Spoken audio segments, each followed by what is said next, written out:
So I guess you've had a night to sleep, or maybe not sleep on this. What's going through your mind right now? Not sleep is the thing. Well, what's going through my mind right now is my concern for my folks. I mean, not only the folks that work here, but the folks within the county. We've had a very successful run as sheriff, 24 years. I mean, no problems, no issues, 65% reduction in crime. So I'm a little concerned about the security of my folks and, going into this particular thing. I'm not concerned about for myself. Again, I've been blessed. I've got my retirement time in. I've been offered federal jobs. I've been offered state jobs. I've turned them all down. To me, this was a perfect job.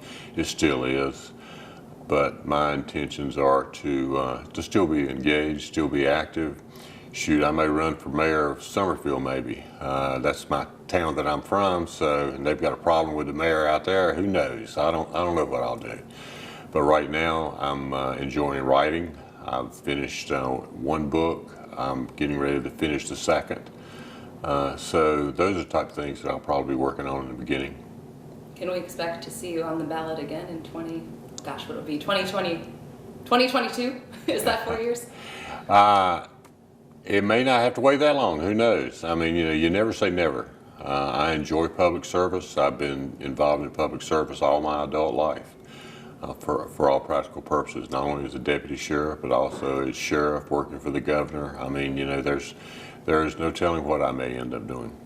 Now, just adjust this a little bit. Is there anything with this particular campaign that you think you could have done differently? No, not a thing. I'm a Republican in a Democrat county. This county is a Democrat county. There's no doubt about that. I mean, they far outnumber the Republicans, even the combination of the Republicans and unaffiliated. There are more Democrats here. So I'll probably be the last person that could win countywide, and I did it 6 times. But I don't see this county ever electing someone countywide again, just to be honest with you. Now, what do you think is going to happen with, I guess, Rogers taking over? I'm hopeful that he's going to show some good sense and that he will utilize the folks that are here. They are excellent. There are 660 plus of the best men and women in law enforcement. And my hopes are that he uses their talents. And if he does that, then he can keep this sheriff's office on track. If he wants to change some things, if he wants to go for CALEA and accreditation and all that kind of stuff, then fine. But if you come in and start wholesaling, making changes, then I think that you do not only the county a disservice, but the men and women who are here. Well, I guess because I know that under state law, a new sheriff can technically start the first Monday of December. Are you planning, is that going to be the case here, or what is your next few weeks going to look like? December 3rd is the first day that he's to be sworn in, and that, as far as I'm concerned, that will be my last day. What are you going to do the next few weeks here? I still got work to do. I have work to do every single day. We've still got projects that we're working on. We're going to continue on. Just this morning, I hired 8 people. So life goes on. We continue doing our job. I'm a professional, and we run a professional organization, and we're going to stay that way. Okay. And what sort of projects are you working on? Anything that you can elaborate on, or anything? Well, one is the reentry program, for example, that we're working on. I mean, that's very, very important. It's where we're helping inmates reacquire a life back in society once they get out of jail. The reentry program is one. We've also got different cases that we're working on. We've got everything from cold cases to drug cases that we're working on. We'll continue doing that. We've always done that, and as long as I'm here, we'll continue doing it. Now, I know the regional crime lab was something that you really wanted to see come to fruition here. Is there anything else that you feel like you weren't able to accomplish? Regional crime lab was something that I would have worked on in my next term if I had been reelected. To be quite frank with you, I think that will probably go to the wayside now, and I hate that because we sorely need it here. But there's a confidence level when sheriffs work together, and until they understand and know they can trust one another, then chances are the cooperation that they would have gotten or that would have been there is not going to be there, and not until they see which way this sheriff's office is going to go. Now, I know Guilford County, yeah, definitely turned out very Democratic in the polls last night, not just for your race, but every race seemingly. So do you think there's anything other than that that contributed to the way things turned out? I think this is a statewide thing. For example, there are 4 major counties in the state. Got Mecklenburg first, Wake is second, Guilford is third, and Forsyth is fourth. You had a Republican sheriff in Forsyth, you had a Republican sheriff in Guilford, you had a Republican sheriff in Wake. All of them got beat. I think it's basically the trend of what the movement that happens to be out there, and so I think that's something that has to be thought about and dealt with. And I know we touched, or Tahisha was talking to you last night, but what advice would you have for the next person taking your seat? Listen to the people who are here. They're doing a great job. I mean, you don't have a 65% reduction in crime unless people know what the devil they're doing. And we've got a 65% reduction in crime. Listen to them. Listen to the community. You know, you're going to be better served if you do that. 24 years is a long time. That's almost my lifetime, I'll say. So what was your biggest takeaways from office, biggest accomplishments?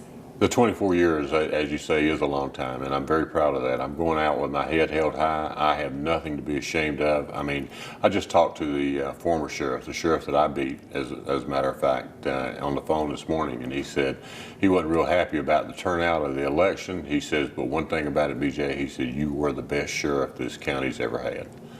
And which, coming from him, and I have a lot of respect for him, that means a lot.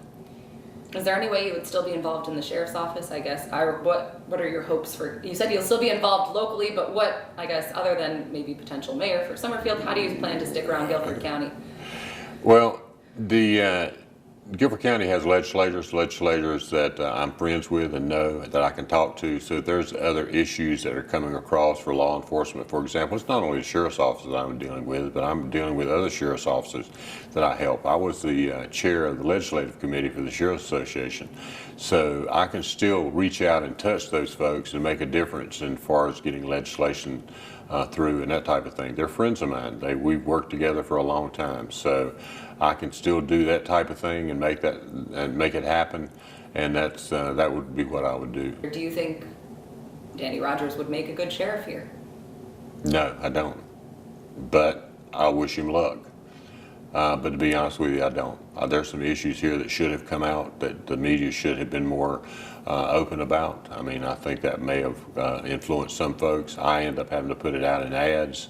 But let's take the Kavanaugh situation, for example. I mean, you know, everybody was jumping on him, taking that he did this, and everything else. And in this particular case, the past of Mr. Rogers wasn't even brought up.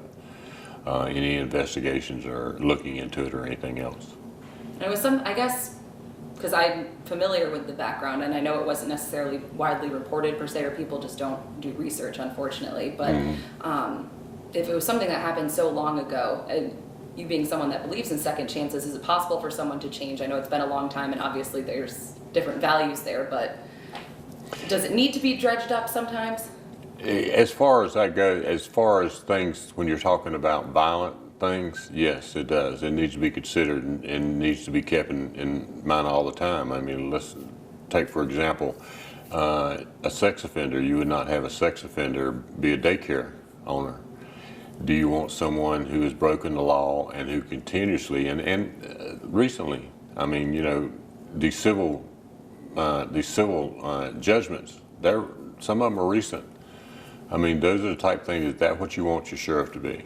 And so, you know, he's sheriff, he's elected, and again, I wish him luck. I hope that he pays attention to what's already here and not try to tear things down just because he can.